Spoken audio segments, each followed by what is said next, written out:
સુરતના અમરોલી વિસ્તારમાં ભગવાન જગન્નાથની રથયાત્રા યોજાઈ હતી। લંકા વિજય હનુમાન મંદિર દ્વારા આ રથયાત્રા યોજવામાં આવી હતી। સુરતના અમરોલી વિસ્તારમાં ભગવાન જગન્નાથની રથયાત્રા યોજાઈ હતી। લંકા વિજય હનુમાન મંદિર દ્વારા રથયાત્રા યોજવામાં આવી હતી। राज्य सरकारना मंत्री मुकेश पटेल द्वारा पहिंद विधि करवामां आवी। मोटी संख्यामां लोको रथयात्रा में जोड़ाया हता। दर वर्षे भगवान जगन्नाथनी रथयात्रानुं आयोजन करवामां आवे छे अने तमाम भक्तोने मगनो प्रसाद पण आपवामां आव्यो हतो। मोटी संख्यामां लोको भगवान जगन्नाथनी रथयात्रामां जोड़ाया हता। रथयात्राने लई पोलीसनो चुस्त बंदोबस्त गोठववामां आव्यो छे।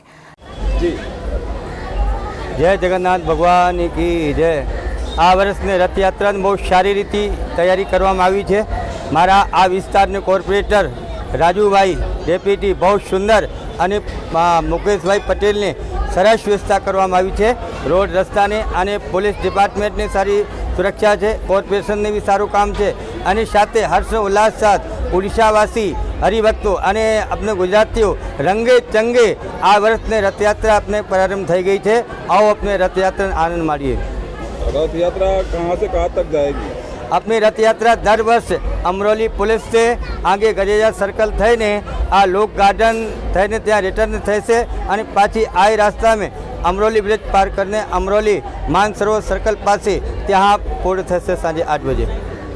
रिपोर्टर अरविंद राठौड़, जनादेश न्यूज, सूरत।